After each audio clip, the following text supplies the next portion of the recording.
Sain, ito po ang sinasabi ng salita ng Diyos, kaya't iwanan natin ang paniwalang aralin tungkol kay Kristo at magpatuloy tayo sa mga aral na para sa mga may sapat na gulang na. Tigilan na natin ang muling paglalagay ng pundasyon tulad ng pagtalikod sa mga gawang walang kabuluhan at tungkol sa pananampalataya sa Diyos. Tungkol sa mga iba't ibang seremonya at paglilinis at pagpapatong ng kamay at tungkol sa muling pagkabuhay ng mga patay at sang mga hatol sa walang hanggan. Magpatuloy tayo at yan ang gagawin natin kung loloobin ng Diyos. Tayo po'y manalangin. Muli aming Ama, nagpapasalamat po kami sa kaloob niyong umaga nito sa amin. Pagtitipon, salamat sa magdamag at maging sa isang linggong nagdaan, Panginoon, na kami po ay pong iningatan, ginabayan, at gayon din ay kinatagpo sa lahat po ng aming pong mga pangangailangan. May dahilan po, Panginoon, para po kami ay patuloy na magpuri, magpasalamat, Panginoon, o Diyos, sa oras na ito, saliksikin mo rin po, Panginoon, ang layunin ng aming puso. Kung meron man pong hindi ho tama, Panginoon, ay humihingi po kami ng tawad sa iyo. Kasalanan naman Diyos, ang sa amin pong nagawa, Panginoon, ay humihingi po kami ng kapatawaran. At muli, bigyan mo kami ng isang pusong bukas, Panginoon, sa mga salitang aming po mapapakinggan sa umaga pong ito. Daling kami nito tungo doon sa mas malalim naming pagkakilala po sa iyo, Panginoon. At higit sa lahat, Panginoon, aming pong mabigay, kasiyahan, ang lahat ng ito, Panginoon, para sa iyo. Muli, ito po ang aming pong samot panalangin, kalakip Lord ang aming pasalamat sa ngalan po ng ipong anak na si Jesus na aming Panginoon at aming pong tagapagligtas. Amen, amen. Purihin ang Panginoon. So, nais ko mong gatan, mensahe po ng Diyos sa umaga po ito, press on to maturity. So, sa larawan nakita natin yung stages of growth ng isang tao, mula sa kanyang pagiging sanggol at patungo roon sa kanyang pagiging bata hanggang sa kanyang pagtungo roon sa tinatawag po nating kabataan at doon sa may sapat na gulang na siya. Ano po? So later na lang talagang doon tayo patungo sa kamatayan. Pero gayon pa man, kung paano rin itong stages of growth ay mahalaga sa atin, sa physical nating kalagayan, gayon din, mamayog na hunin natin ang ating spiritual na kalagayan sa mga estado na ito, At alam natin, nagpasimula ho tayong dito sa buhay spiritual ho natin nung tayo po ay makakilala sa atin hong Panginoong Yesus. That's the start, ng atin hong buhay, Nung tayo po ay makaranas ng tinatawag po nating spiritual birth. Amen, So sa buhay ng tao, kailangan niyang maranasan itong dalawang karanasan na ito, yung tinatawag po nating physical birth at gayon din itong tinatawag nating spiritual birth. Amen. Pero hindi nangangulog yan, tayo po ay nasa tamang gulang na, ay gayon din nakaugnay yung ating pong spiritual na kalagayan.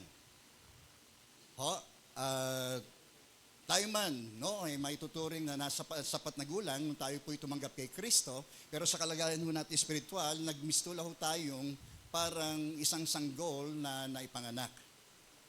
At yan naman ang napakahalaga na maranasan po ng lahat ng tao sapagkat yun ang sinasabi ni Jesus na maliban na ipanganak na muli ang isang tao, hindi ho siya paghaharian ng Diyos. Ang ipinanganak sa laman ay sa laman. Ngunit ang ipinanganak sa Espiritu ay sa Espiritu.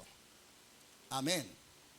Pare nga, tayo po ay nasa hustong gulang na, physically, pero sa ganang ating spiritual, tayo ay mistulang sanggol pa sa pananampalataya. So mahalaga na bilang mga bagong silang, mahalaga na yung merong tayong mga tagapangalaga, yung ituturing ho natin ng mga spiritual ho natin magulang na ino-nurture tayo, palalakihin tayo, at palalakihin ho tayo upang tayo mausto doon sa ating pong gulang. Yan man ay sa ating pong kalagayang spiritual. Amen. So maalala ho natin yung early church, matapos po yung conversion nung 3,000 mga bilang na mga sumampalataya po sa ating Panginoon during the yung after ng Pentecost, na makita ho natin na yung mga mananampalataya ay nagsipanatili, no? Doon sa mga itinuturo ng mga apostol.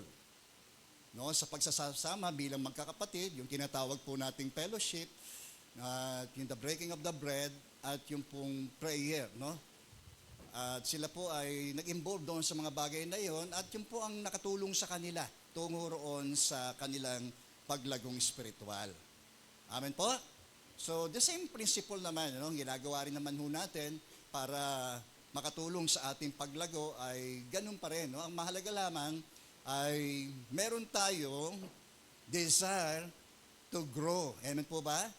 Doon kasi nagsisimula yun sa ating pagdanais na tayo po ay lumago sa atin ng pananampalataya sa Diyos. Nandiyan po kayo? Okay, so sa ganang atin, dapat i-work out ho natin yun. No? Hindi mangyayari yung desire natin yun kung hindi natin i-work out. Ibig sabihin, gagawin natin. Amen po, andiyan po tayo. Ganun ho yung pag-aalagad no? Kailangan we must desire to be discipled, no? And then, syempre, para mangyari yon, i-work out ho natin yon. Amen po ba? Andiyan po tayo. Yan, kailangan gawin natin yung mga basic na gawain ng pagiging isang Kristiyano tulad ng pagbabasa ng salita ng Diyos. Amen, no? Sa pag-aaral ho natin ito, pagbubulay-bulay natin, hindi lamang sa ating gawain sa pag-aaral ng salita ng Diyos sa church, kundi sa buhay natin personal. At kung tayo nagnanasang lumago, kailangan din tayong lumago personally. Amen po ba? I-work out natin ito personal. Diyan po tayo. So, siyempre, sa pagagabi na rin ng atin hong itinuturing na mga discipler, no, na ating mga spiritual na magulang na siyang gagabay sa atin upang lumago tayo. Hindi lang sa kaalaman, kundi tungo roon sa malalim, no, na pakikipag-ugnayan natin sa Diyos, no, sa pamagitan din ng atin mga panalangin, sama-sama, at gayon din sa mga personal nating buhay. Mahalaga po ito mga basic na gawain ng mga Kristiyano. Amen po? So, yung mga pagdalo sa pagtitipon, nakakatulong ho yan, no, para lalo ho tayong tumatag sa atin ng pananampalataya sa Diyos. At yung sama-sama po natin na pananalangin ay isa rin yan, no, sa yun na nakakatulong sa atin ng paglagong spiritual. Diyan po kayo? So, dito ang ating pag-uusapan ay tungkol doon sa pagpupursu, sa pagpapatuloy nating lumago sa buhay pananampalataya. So, ang paglago naman, hindi naman dapat mahihinto yan di ba? Kasi, sabi nga nung isa, we stop growing, we start dying. Di ba? Pag nagsimula tayong, kuminto tayong lumago, ay patungo tayo sa kamatayan. Ano po? Andiyan po kayo. Kaya kailangan, no, continuously, na tayo po ay hindi lamang nagnanasa, kundi i-workout po natin kung paano natin mapalalago. Unang-una, yung relasyon po natin sa Diyos. Amen? At yan, may mga bagay naman na makakatulong sa atin kung paano natin mapagyayaman yung ating pong ugnayan sa Diyos. At gayon din, bilang mga magkakapatid kay Kristo, at kung ano po yung ating magiging part, no, sa body of Christ, no? With regards doon sa pagtuklas ng ating mga kaloob upang magamit po natin sa atin ng pagmiministeryo. So, ilan lang mga bagay na yon na mahalaga na pakalimihin natin nang sa gayon ay hindi tayo manatiling sanggol lamang sa pananampalataya. Ang sanggol ay mga alagain, no? Yan, hindi tayo dapat, kung tayo lumalago, ay darating sandali tayo mismo ang gumagawa na ho noon. Hindi na ho ang iba ang nagpapakain sa atin, kundi tayo na personal, tayo na mismo ay natututo ng kumain ng mag-isa. Nakuha niyo po yan? Ganun lang naman yan Di ba sa ating mga anak, nung una, nung sanggol yan, siyempre tayo nagpapakain. Pag umiyak yan, edi bibigyan natin ng gatas.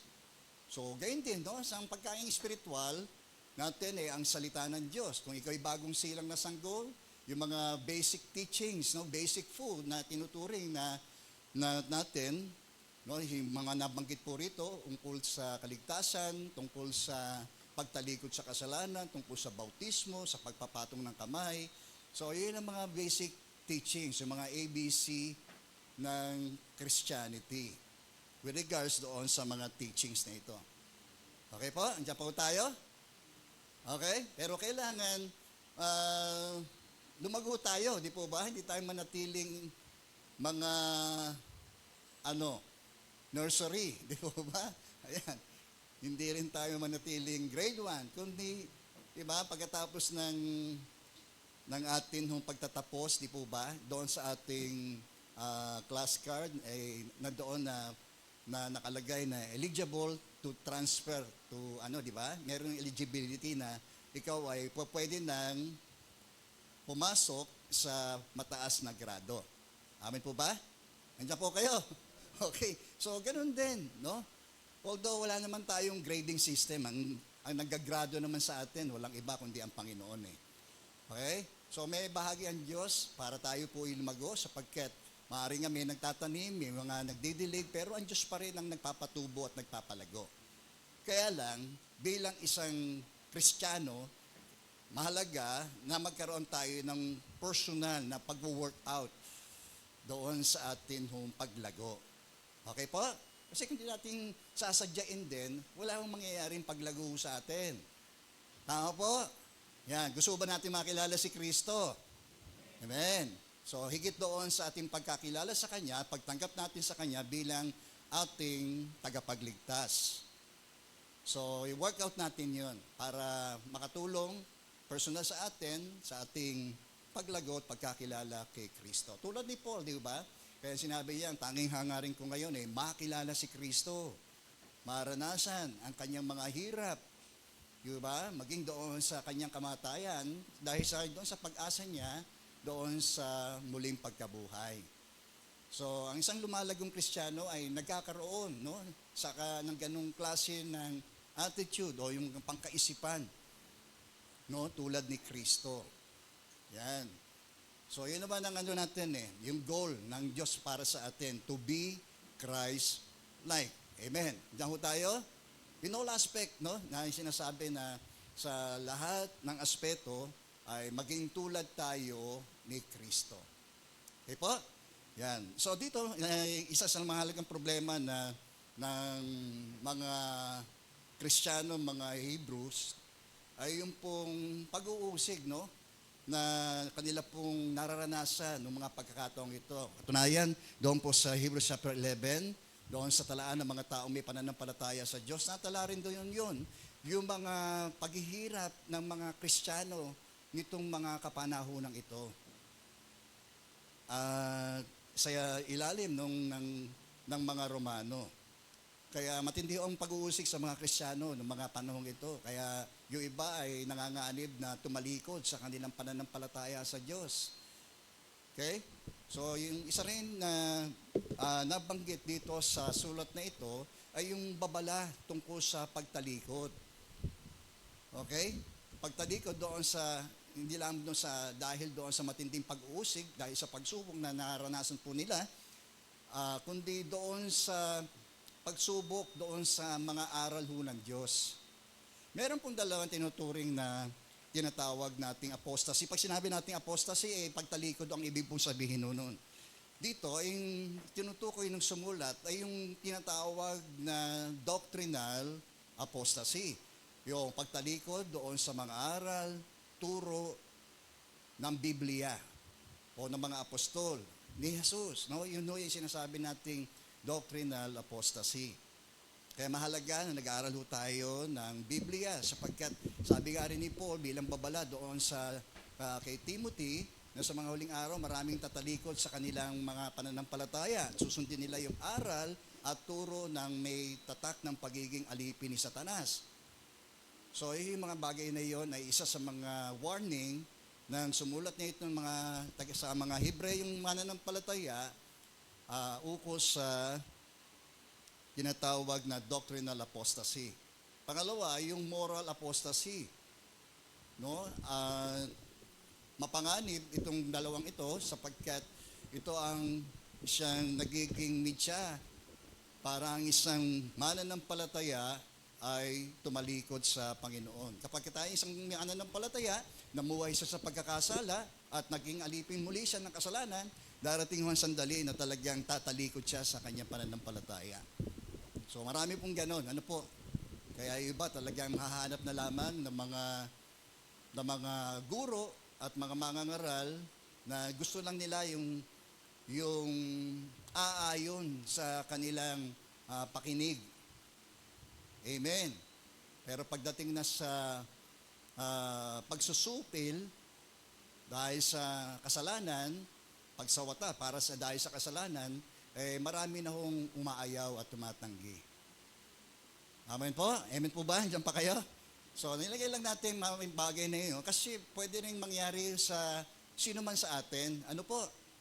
Kung tayo tatalikod sa mga aral na itinuro ni Kristo sa magitan ng kanyang mga salita, sa mga katotohanan ating pong mga natutunan, ay wala na nung naghihintay ho sa atin.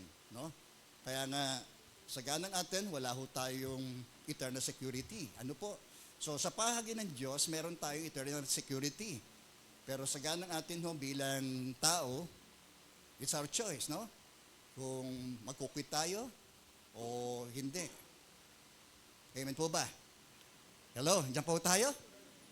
So, dito sa Hebrews chapter 6 verse 1, so may atas ang sumulat na naiwan daw ng Manilatin ang mga paniwalang aralin tungkol kay Kristo. Yung mga basic teachings of Christianity. Kung tayo ay mga matagal na mananampalataya, siguro hindi naman tayo mangmang sa mga naituro ho natin patungkol doon sa mga panimulang aralin na ito. Tunayan, pabalik-balik nga lang din ho tayo eh. Okay? Madalas. At magpatuloy tayo sa mga aral na para sa may sapat na gulang na. No, sabi nga nung Bible, yung mga sanggol ay hindi pa niya kaya yung mga matitigas na pagkain. Di ba? Amen. Diyan po tayo. Pero doon sa may mga sapat na gulang na, kaya niyan tumanggap.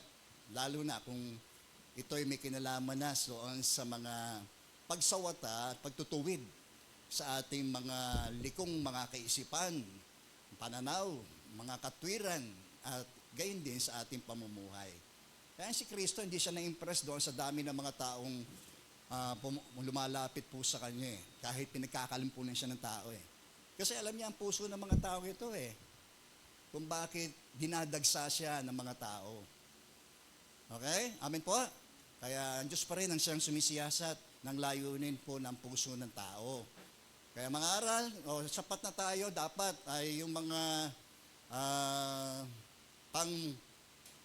pang matanda na o pang may sapat na gulang ng aralin ang ating dapat na natututunan. Amen po. Tigilan daw po natin ang muling paglalagay ng pundasyon tungkol saan? Pagtalikod, repentance sa mga gawang walang kabuluhan at tungkol sa pananampalataya, faith sa Diyos. Amen. Diyan po tayo.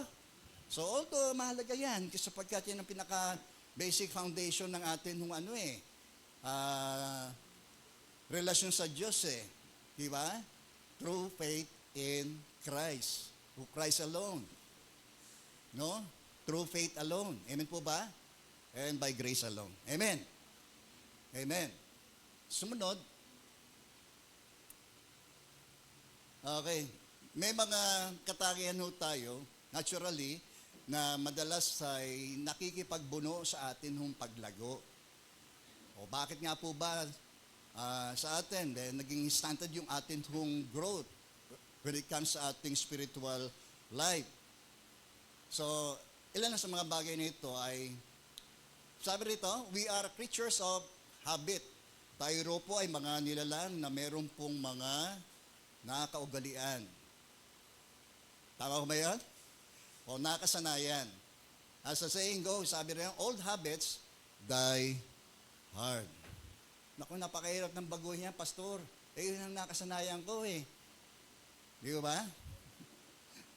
Paano nga kasi yung old habits, mas maano to. Kasi may mga magandang habit naman eh. Tama po ba? Pero ang higit na tinutukoy dito, yung old habits natin sa ganang ating makasalanan, likas. Ano po? May mga nakaugalian tayo na ginagawa natin kahit masama dahil nakaugalian natin, nakasanayan na ho nating gawin yon. Sino ho rito palamura? Nung araw. Ayan, salamat to. Umamin tayo eh. Di ba? So, naging habit mo yan. Ako nga, dati, pagka babatiin ko yun, mumurahin ko muna bago ko batiin eh. Di ba? So, para baguhin ang isang nakasanayan, napakahirap, pastor. Alam niyo po, diyan na nga ho, makapangyarihan ang Diyos natin eh. Totoo, may mga bagay na hindi kayang gawin ng tao. Di po ba? Kaya nga, kailangan natin ng Diyos para tayo ay lubusang maka-experience ng transformation. So, initial ng transformation, nung kumilala tayo kay Kristo. Amin po ba?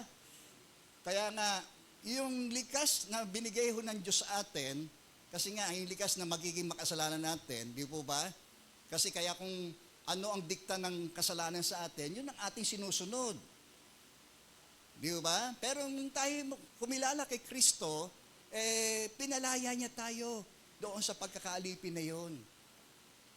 Kaya unti-unti, ma-experience mo personal, di ba? Kahit tayo, makapagpapatotoo tayo, dati tayong ganun eh. Pero bakit nabago? Di po ba? Yung ating mga pananalita, ang ating mga katwiran, ang ating pangkaisipan, ang ating mga pananaw sa buhay, yung approach natin sa buhay, nagbago. Di ba? Amen. Nagbago yung mga values natin, yung mga pinapahalagahan natin. So, yun yung sinasabi ng dahil hindi naman dati nakakasanayan natin ay hindi salungat doon sa ginagawa na ho natin ngayon bilang mga Kristiyano. So, huwag tayo mawala ng pag-asa. Amen po ba? Sabi nga, sino mang nakipag-isa kay Kristo, bago nang nilalang. Kaya nga, ang Diyos ay nag-impart sa atin ng kanyang kalikasan para makapamuhay tayo ng ayon sa kanyang kalooban at makaiwas tayo, sabi roon, sa sulat ni Pedro, sa mapanirang simboyo ng kahalayang umiiral sa mundong ito. Okay? Amen. So may mga habit tayo, mga bad habits tayo nung araw, di ba? Lalo na sa tayo mga kalalakihan, marami tayong mga bisyo nung araw. Di ba? Doon nga sa bayan nakakatuwa dahil mga nagpapatotoo sila eh. Dati sila ay umaga pa lang, nandoon na sila sa umpukan ng sugalan. Mga babae po yun, ha? Amen. So, yun yung sinasabi natin, dahil yung katwiran ng tao, mahirap nang baguhin. Wala hong imposible sa Diyos. Amen po ba? Kahit old habits yan, no? Kapag ang buhay natin, talagang isinuko natin sa Diyos, walang bagay na hindi mapangyayari, no? Kapag tayo po ay sumunod sa Kanya. Okay? Old habits die hard. Ano pa ang second characteristic? We want a Savior, not a Master. Diba? Madaling tanggapin si Kristo bilang tagapagligtas. Tama po? Pero yung pagiging Panginoon niya sa buhay natin, diyan na ho tayo magkakaroon ng problema. Yung paghahari ng Diyos sa puso at buhay ho natin, madalas diyan ho nagkakaroon ng problema. Diba? So, may mga bagay na hindi natin maiwan, may hindi natin maitakwil, dahil meron tayong pinangangambahan.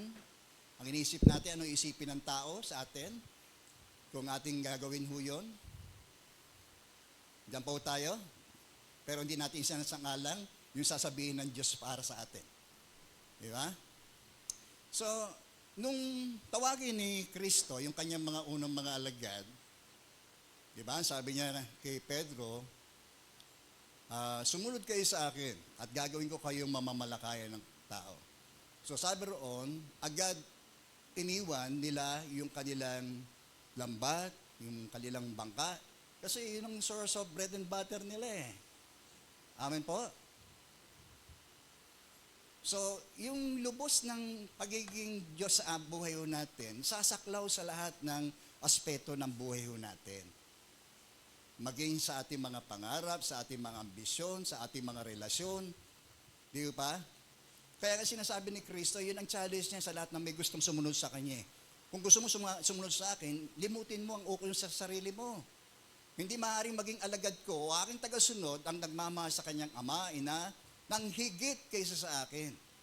So may kinalaman doon sa mga personal nating mga relasyon. At kadalasan, sila, yan mga yan, yung ating mga ugnayan yan, ang humahad lang sa ating lubusang paghahari ng Diyos sa buhay natin. Okay po? May mga bagay na hindi natin maisuko sa Kanya. Hello, nandiyan po tayo? Kaya nga, ang challenge ni Kristo sa kanila, walang taong nag-iwan ng kanyang tahanan, lupain, magulang, kapatid, asawa, anak, alang-alang sa akin sa paghahari ng Diyos.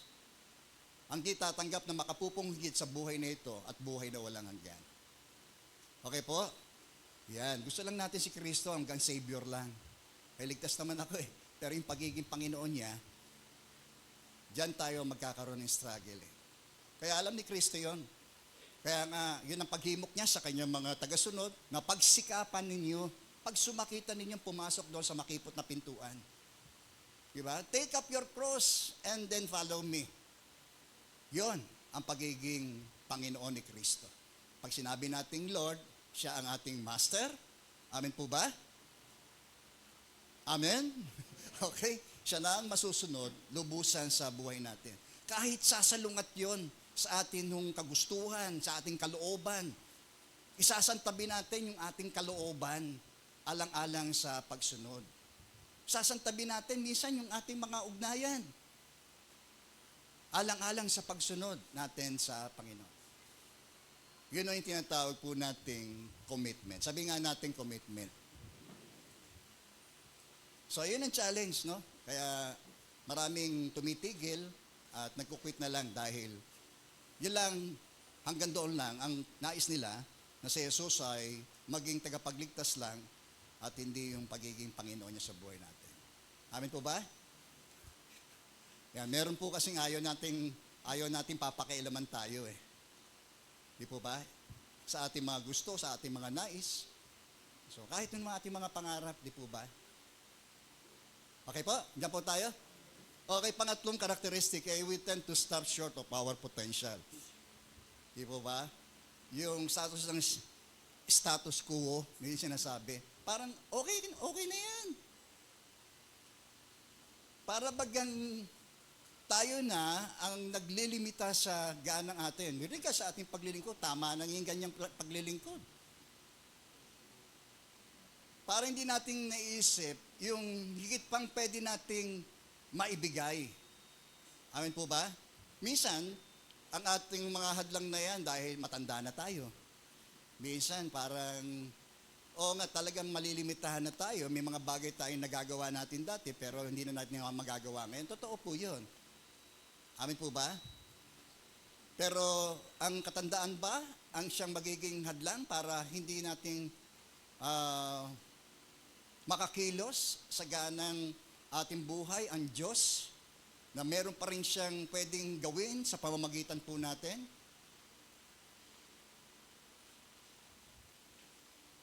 Amen. Yun ho kasi, no, minsan yun ang tinitingnan natin eh. Minsan, papasukan pa tayo ng insecurity, no? Kaya minsan dinadala tayo ng ating mga insecurities doon sa pagtigil na lang. Hanggang doon na lang. Di ba?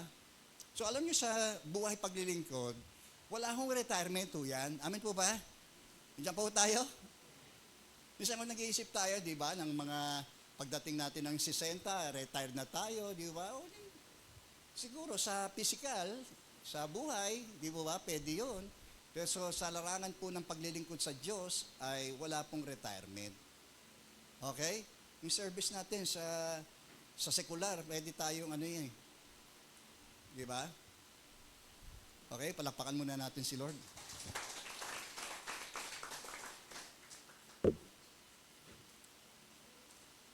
Okay. So number one, doon tayo sa bakit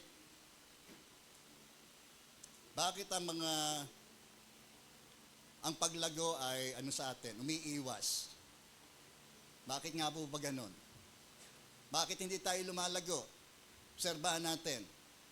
So dito, pinakita ng mambabasa sa kanyang, yung sumulat sa kanyang mambabasa, ang dahilan kung bakit ang paglago sa kanilang buhay Kristiyano ay umiiwas. Yung salitang eludes. Okay? Ano po ang dahilan? Unang-una, because we drift away from what we hear. Sabihin natin, we drift away from what we hear. Tayo ay naliligaw. We drift, no? Papatianod doon sa mga bagay na ating pong mga napakinggan. So, yun sabi ko nga po sa inyo, isa sa mga dangers na itong mga greying mananampalatayang ito ay yung pong doctrinal apostasy. Okay? Especially doon sa kaligtasan. Alam niyo, kapag ikay lalong bago sa pananampalataya, yung panganib din na ikaw ay maging mapaniwalain. No, sa lahat ng yung mga napapakinggang aral ay yung paniwalaan. Okay? So kasi yung transition, di po ba, ng ating kalagayan spiritual, ano pa rin yan eh. Di ba? Kahit ako nga ho noon eh.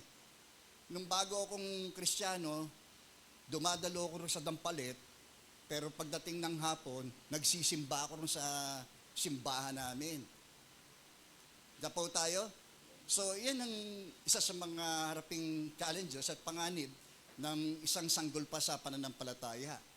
Hindi mo pa ma-give up yung iyong nakagisnang pananampalataya doon sa iyong bagong pananampalataya sa Diyos. Tama po ba yan? Naniniwala ako, ganun din tayo. Di po ba? So, pero ito, no?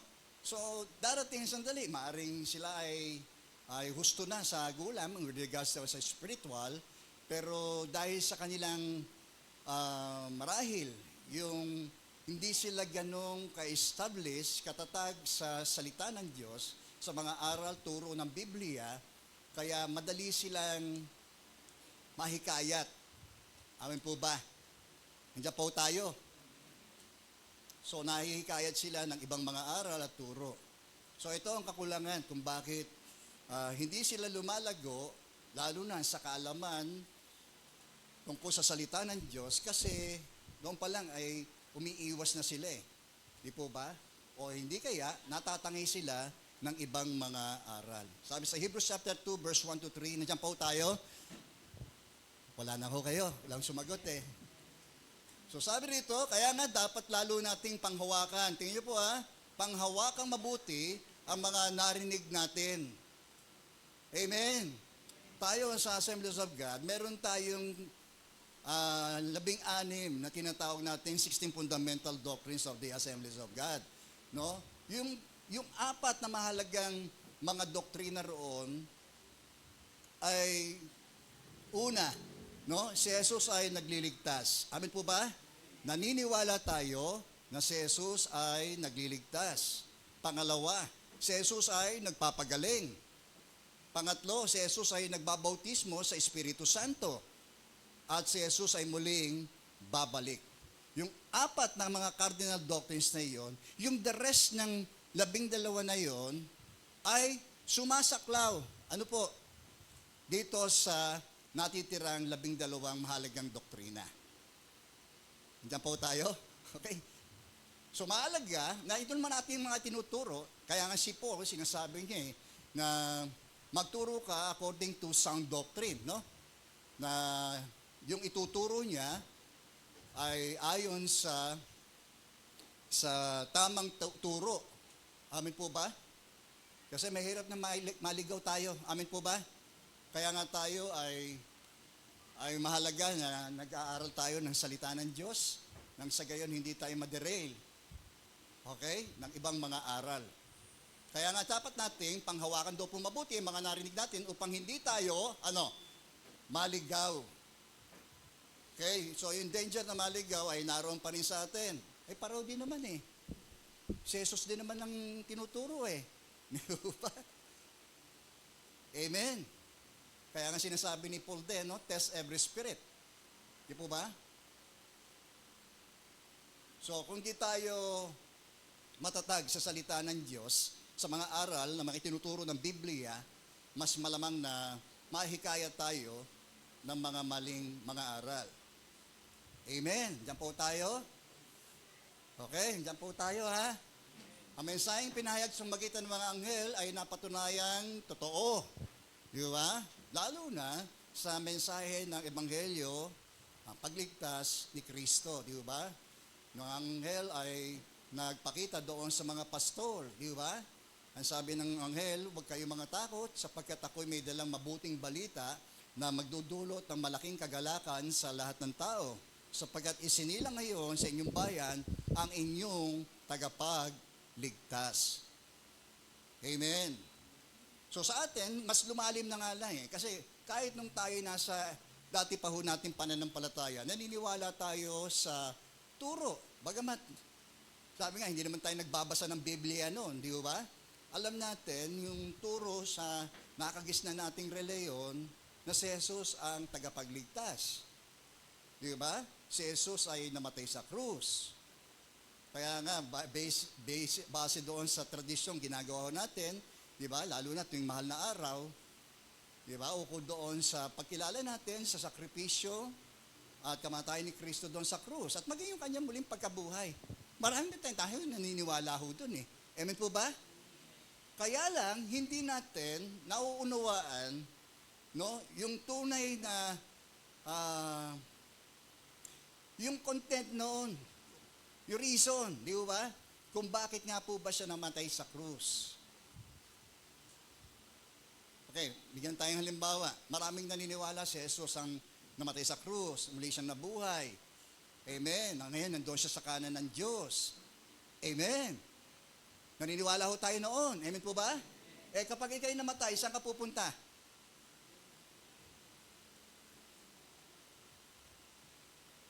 O sino rito pupunta ng langit pag namatay siya mamaya? Taas ng kamay. O para doon sa mga hindi nagtaas? O ganun pa rin ba ang paniniwala natin? So ganun lang kasimple, no?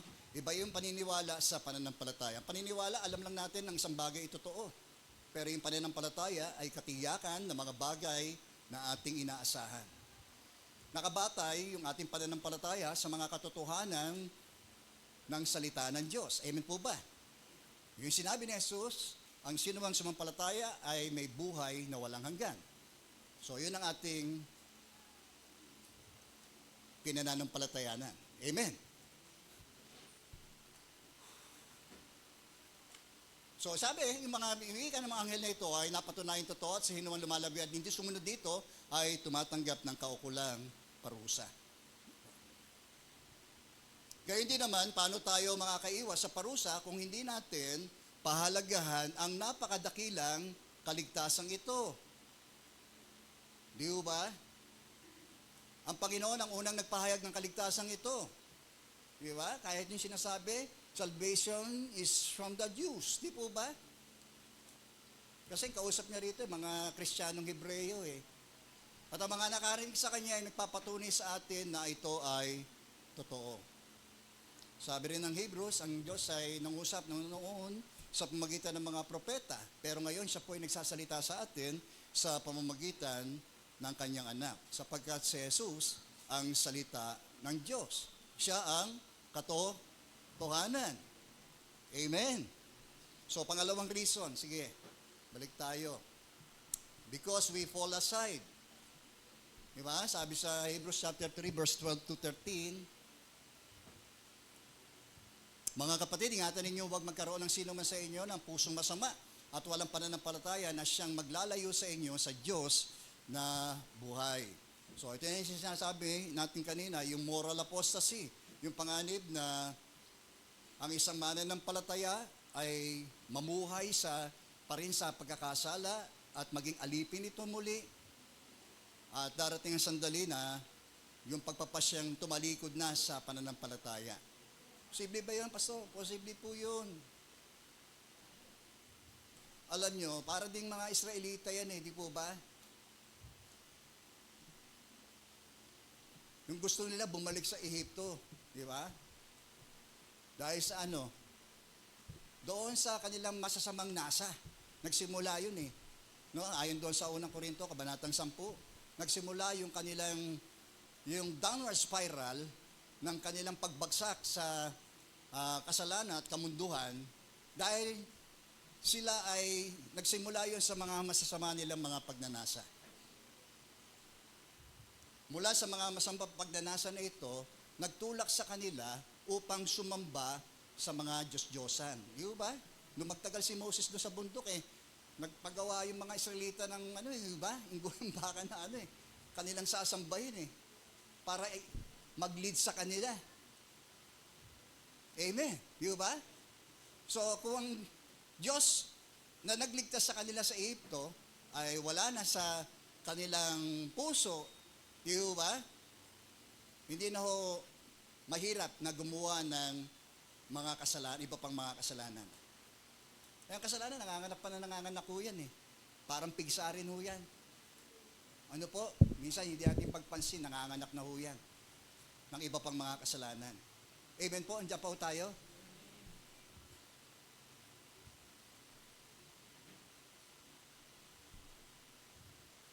So, ano nangyari? Pagkatapos ng gumawa sila ng immoralidad. Di ba? Gumawa sila ng mga iba't ibang uri ng mga kabuktutan. Amen. Diyan po tayo. At sila naman ay pinarusahan ng Diyos. Okay po? So, paglalayo sa inyo sa Diyos na buhay. Sa halip, sabi rito, magpaalalahanan kayo araw-araw. Encourage one another day by day. No, kaya nga mahalaga yung mga sinasabi nga mga pagtitipon, di ba? Sa mga ganitong uri ng mga pagtitipon, na palalakas natin ang isa't isa. Amin po ba? Just your presence, di po ba? Minsan nakakapagbigay ng encouragement sa iba ang iyong presensya. Kaya pahalaga natin ang mga pagtitipon, di ba? Ngayon, yung Webes, meron na ho tayo, Miyerkules, meron na tayong face-to-face, di ba? Prayer. Okay? So, gayon pa man, sabi rito, ngayon, upang walang sino mamadaya sa inyo ng kasalanan. So, ayan na. Ang kasalanan ay hindi lamang mapangalipin, kundi siya rin ay mapandaya. Kaya wala tayo padaya. Wala na ho tayong babalikan sa Ehipto. Amin po ba? Amen. O mga spiritual Israelites, di ba? Wala na tayong babalikan doon. Kaya wag na tayo mangarap na bumalik pa sa mundo. Amin po ba? Glory be to God. Iniwan na natin yun Tunguhin natin yung pangako ng Diyos. Hindi yung lupang pangako ng Diyos sa atin, kundi itong buhay na walang hanggan. Ang layunin natin ay doon natin si Kristo. Tuloy natin. Sige. Pangatlo, reason. Bakit? Iwas sa atin ang paglago because we fail to mix faith with truth. No? Nabigo tayong ihalo ang ating pananampalataya sa katotohanan. Okay po? Yan, ibig sabihin, yung pananampalatayang ito ay yung tinatawag na practical faith. Di ba? Yung doctrine and duty, magkasama po yan. Hindi puro doktrina lang. Mayaman nga tayo sa kaalaman. Hindi naman natin ito sinasabuhay. Wala rin. Amen po ba? Napuno lang tayo ng kaalaman, pero hindi naman natin isinasabuhay, wala rin nung kwenta yon. Okay po? So kaya nga po, sinasabi niya, nabubuhay ako ayon sa pananalig sa Diyos at hindi sa mga bagay na nakikita. So, mahalaga na yung mga natututunan po nating mga aral, turo ng Biblia, ay atin pong nai-apply sa buhay natin, personal. bilang isang Kristiyano. Di po? Kaya nga habang nananatili ang pangako ng Diyos na tayo makakapasok at sa kapahingahan sinabi niya, mag-ingat kayo na baka meron sa inyong hindi makatanggap ng pangakong iyon. Dahil sa siya po ay mga tumalikod sa kanilang pananampalataya. Okay? Amen po? Diyan po tayo? Tulad din ng mga Israelita, bakit hindi sila nakapasok po roon? Dahil doon sa mga nabanggit po nating mga kasalanan nung ginawa ko nila. Di ba? Kung tutuusin, no, yung paglalakbay nila, 11 days of travel lang eh. Mula doon sa Horeb, yun yung labas ng Ehipto, hanggang doon sa Kanaan. O yung bungad ng lupang pangako, 11 days of travel lang. Pero dahil sa kanilang mga masamang nasa, at yung mga ginawa ho nilang tataksilan at kasalanan ho sa Diyos, ay hindi ho sila nakapasok doon. Amen po ba? So yung Old Testament na mga nangyari, sinasabi, nangyari yon upang tayo na inabutan sa ating makabagong kapanahonan ay matuto sa kanilang kasaysayan. Amen po? Kasi kung paano sila rin, no? Ang ganda ng pangako ng Diyos sa kanila eh. Pero bakit hindi sila nakarating doon? Di ba? Personal choice ng tao yan eh. Amin po ba? Kaya nga sabi ng mga manunugal, di ba? Quitters never wins. But winners never quit. Amen. Amen. Gamitin natin yung ano na yon para sa ganang ating spiritual na kalagayan. Okay? O, huwag tayo mag-quit. Sino nahahanda pa rin sumunod sa Panginoon? Amen po ba? Taas ang kamay. Kahit may mga challenges na harapin. Amen. Okay? I have decided to follow Jesus. No turning back. No turning back. Amen. Sige po. Pang-apat.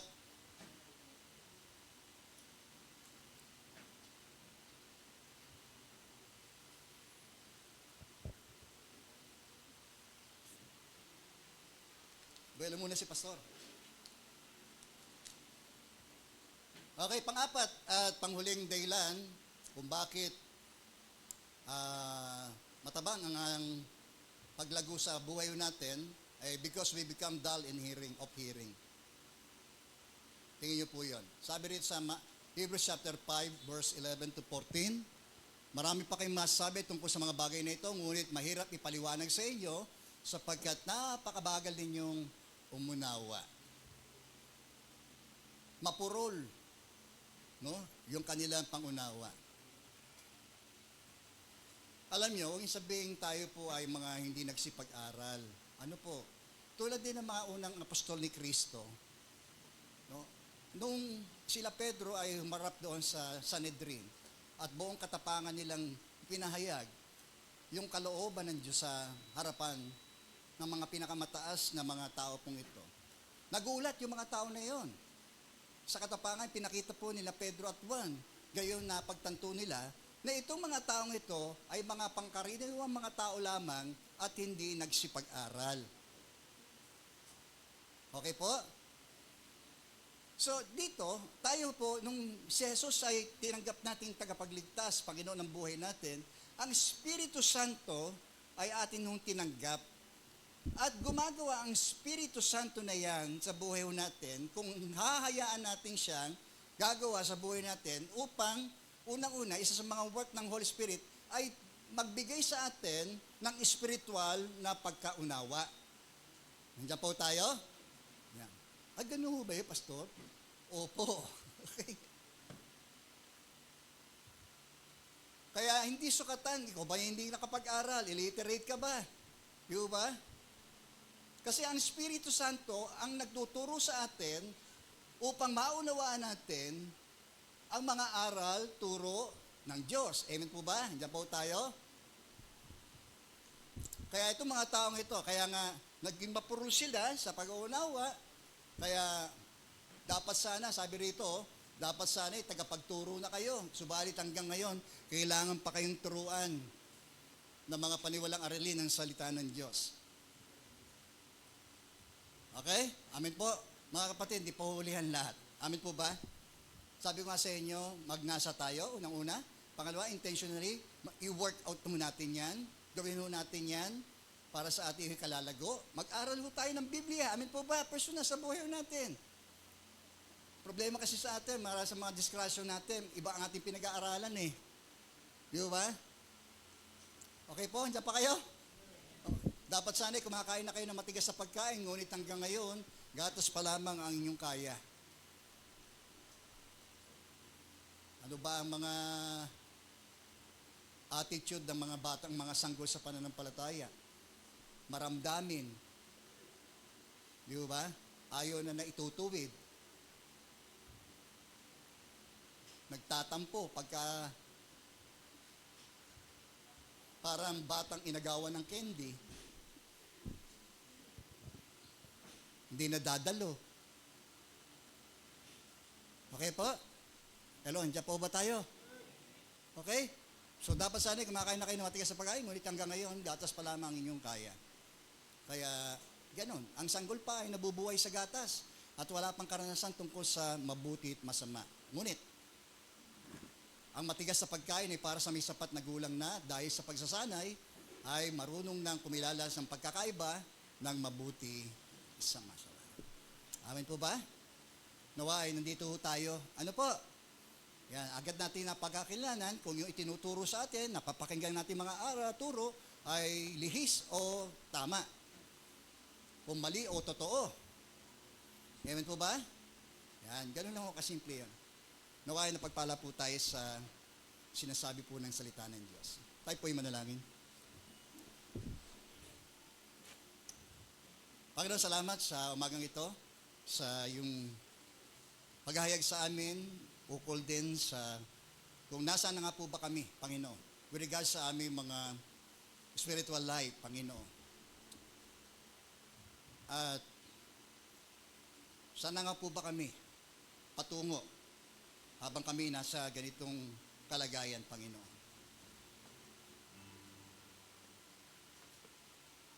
Salamat po, Diyos. Sa oras na ito, pinupuri ka namin, niluwalhati ka namin. Sa pangalan ni Jesus. Amen. Amen.